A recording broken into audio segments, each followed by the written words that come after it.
good morning, good evening, kung saan man kayo. At welcome sa panibagong vlog. Ganda ng panahon, no? Yay!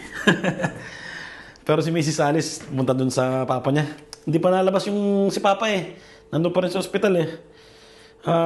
Siguro sa isang linggo, okay na yun. Kasi nga dito hindi nagpapalabas ng ospital pag Sabado. Ang Sabado kasi sa Italian, Sabado at Sunday. So, siguro bukas o sa isang araw, labas na yon. Kahapon galing ako dun sa kapatid ko. Nag-chill kami. Ayan o. Binigay sa akin yan o. Ginagawa nila to ng amo niya. Ayan. Sauce ng pasta to. Yan o. Yan ang fresh na fresh. Laging gumagawa ng ganito yung mga Italian. Yung mga, lalo na yung mga matatanda. Nag-iimbak sila ng ganito. Makikita nyo yung mga garage nila, puno ng ganito. Kasi ang tagal nito eh. Ang tagal nito mas-fight. Hindi ko alam ilang taon pag gumawa ng ganito. Bale, pinapakulaan nila yung kamatis. Tapos, pagkatapos nun, nalagay nila sa ganito. Tapos, pinapakulaan pa rin yata nila itong mga bote para yung pressure sa loob, di ba? And, sino yun? Kapitbahay. And, yun, binigyan niya ako ng 3. Yan. Pasta yan. Okay na okay yan. Tapos ito, sabi niya, pang pizza. Ito parang kamatis na ayan buo-buo pa sa loob. Masarap daw itong pang pizza. So, ayun lang. Kapag magana ako, ayan, nakapaligo na rin ako. Kasi sobrang oil na. Pwede nang pagpirituhan yung buhok ko kanina. Isang araw pa lang akong hindi naliligo. Ang bilis ng buhok ko, mag-oil. Pero hindi ako anong tawag doon? Hindi ako nagbabalakubak sa buhok. Hindi katulad ng iba. Dalawang klase dito eh. Kung hindi ka magbabalakubak, mag-oily. Ang problema ko, ang bilis mag-oily ng buhok ko. So, palibasa siguro, pag pinapawisan, hindi ko alam. So, yan. Lalabas ko muna itong aming alaga na si Posty. Binigyan pa ako ng kapatid ko ng Yema. Yeah, solid dyan. Gawa ni Makoy. Saan ito binili? Homemade candies. Batangas. Padre Garcia, Batangas. Ito, tingnan natin kung saan ginawa. Ayan nakalagay Leia and Lia Bakery, Candelaria, Quezon. Ang layo. Siyempre, meron tayo ditong sunshine. Walang katapusan. At meron ding, ang dami naman pinadala ng kapatid ko. Ayan Ano ba to? Sampalok. Tapos kahapon bumili ako ng sampalok. Medyo pricey pero masarap. Ayan Ang problema lang madaming bulok. Binuksan ni Mrs. Yung laman nito halos kalahati yata bulok eh. Hindi ko lang alam yung natitira. Kaya lugi, di ba? Pag bibili pala ng ganito, checkin nyo muna. Check nyo kung solid ba yung loob o mga bulok. Yun lang. Good morning ulit. At labas muna kami ni Posty. Posty! Ganda ng panahon ngayon Hindi malamig. Kabaligtaran ng kahapon nangyari. Hey, dito tayo. Tapos na magpupo si Posty. May mga basurahan dito. Yung green, ibig sabihin, yung normal. Yung blue, plastic yata. Ito, pang bote. Ito, pang karton. May box ng sapatos. So, tingnan natin kung may laman. Walang laman. Ay, sarap maglakad ngayon. Di masyadong malamig.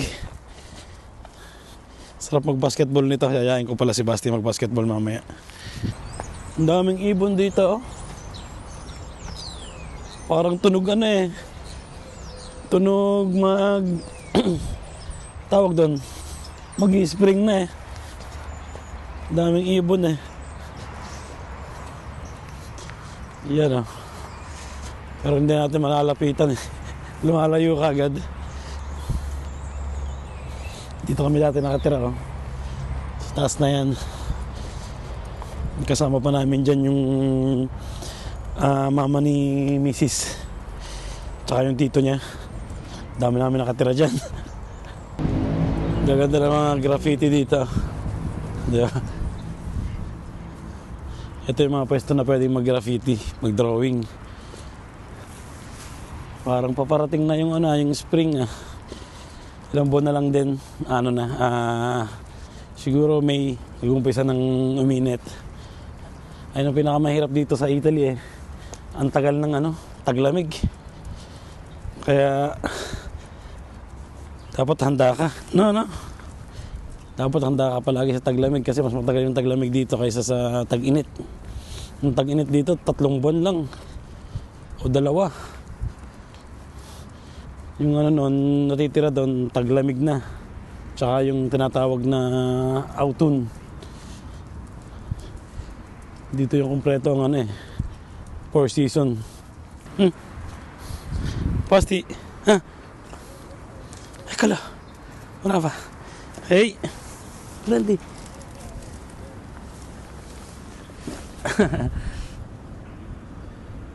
Randy. Hindi niya kinuha eh. Sira. Dapat lagi kang may dalang dito eh. Treats ng aso. Para sumunod lagi, di ba? Pero ayaw niyang kuhanin yung stick na tinatapon ko. Nasaan na? Yun.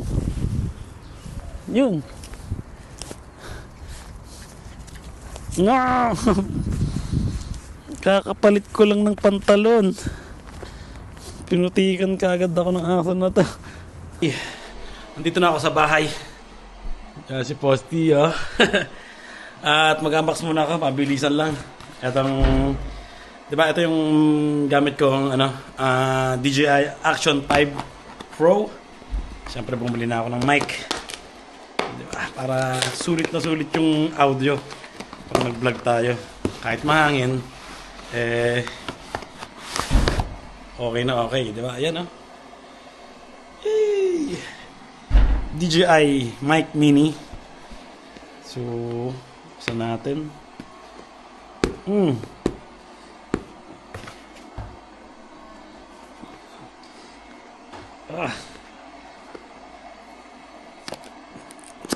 Ayun, si Bastian nag-video sa akin ngayon.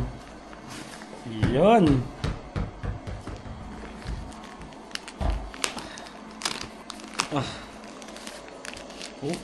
May lalagyanan pa. Eto, ano to? Sticker. Walang sticker. And boom. Charging cable. Ito yung wind niya, map. At ito yung mic. Charger. Ano pa? Wow, ito yung mismong mic. Sobrang liit lang yan, ha? Di ba? Mic. And ano to? Ito yung pantanggal ng noise. Yun lang yung laman. Pero ang ganda ng lalaganan ng ito. May pouch pa siya. And lagyan na natin yan dun sa loob. So ito yung yan, kung ilagay nyo sa pagmahangin, syempre lalagay mo yan dyan, di ba? Ano to?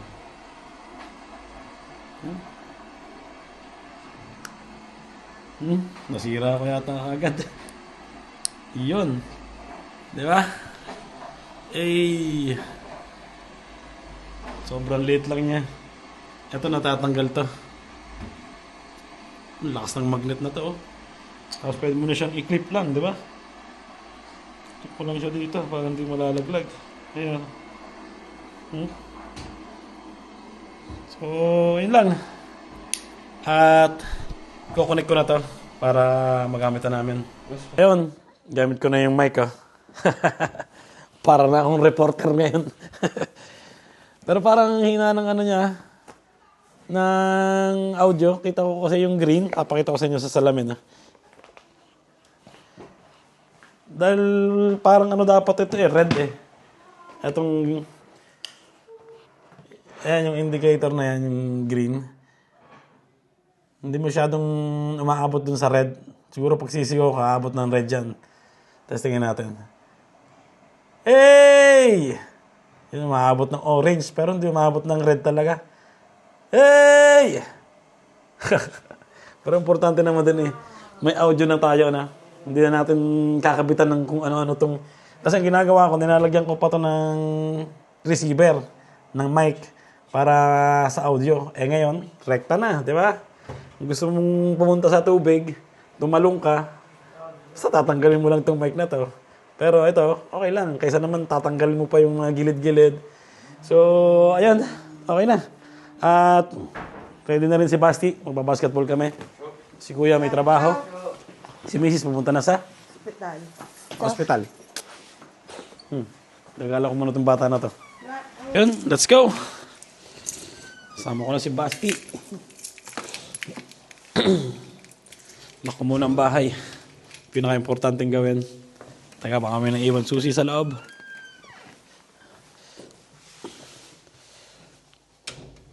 Yun.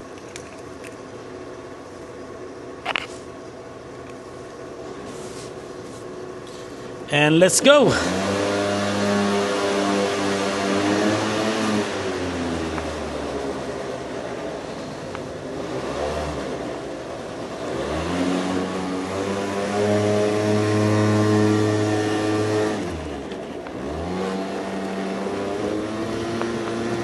Gagala ko muna itong bata na to. Basketball muna kami. At mamaya, magtatrabaho kami ni Mrs. sa part-time. Kaya, sulitin muna rin natin yung araw, di ba? Kahapon kasi nag-uulan na naman Ang daming kotse. Tingin sa kaliwa, tingin sa kanan. And boom! Dadaan muna kami ng supermarket. Bibili muna ako ng karne na lulutuin para ngayon. Bala ko na lang mag pork steak. Tapos pasta sa hapon. And bahala na kung lulutuin ko para bukas ng tanghalian. Para pagdating ni Mrs. mamaya, wala na siyang gagawin. All goods na, di ba? Para makapagtrabaho na kami ng mabilisan. At kakain na lang pag umuwi. At least ready na lahat. Ang daming tao sa park Ay. May simba pala. Kaya pala maraming tao. Sarap sanang magbike Magbabike sana kami. Ang problema lang nga, pupunta kami sa supermarket. Baka malate kami. Kaya nagmotor na lang kami. Andito na kami ni Basti sa basketball court. Dumaan kami sa bahay. Dinala ko pa yung grocery namin. Kasi nga natatakot akong iwanan sa motor Iwanan ko na lang sana dun sa motor. May araw ngayon. Baka masira. Baka masira yung karne. At yun, lulutuin ko. Parang gusto kong bulalo. Bulalo ako ngayon. Tapos tanghalian namin, tinapay na lang. Para yung lulutuin kong bulalo hanggang bukas na rin yun, di ba? Ready ka na? May naglalaro sa loob ng court, May ingay. Saan tayo? Dito tayo? Dito na lang tayo. Tingnan nyo naman yung mic na to, di ba? Lalayo ako na hanggang doon. Pero dinig pa yan. Yan. Kahit lumayo ko ng ganang kalayo, dinig pa yung sinasabi mo.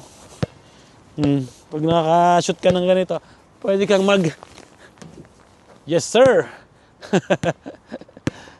Hey!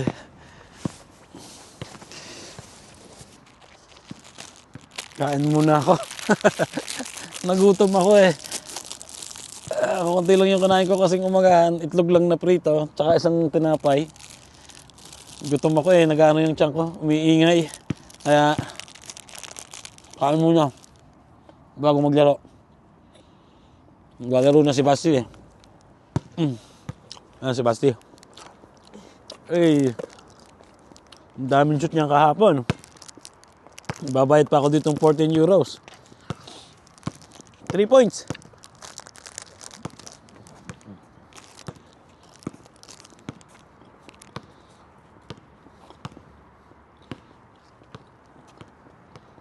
Tira.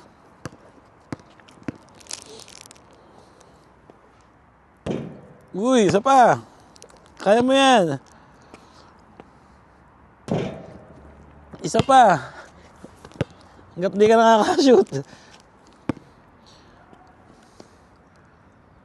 Wala na. Pagod na, pahinga ka muna. Ay, ayun, tapos na kami maglaro. Napasarap kami. Inabot na kami ng alauna. Magluluto pa pala ako ng tanghalian namin.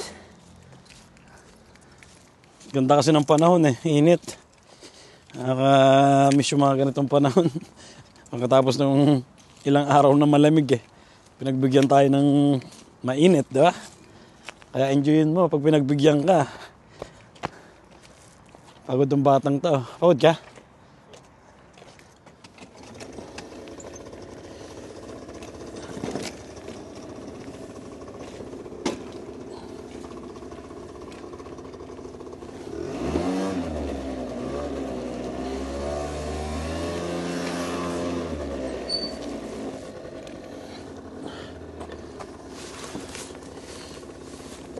Ay!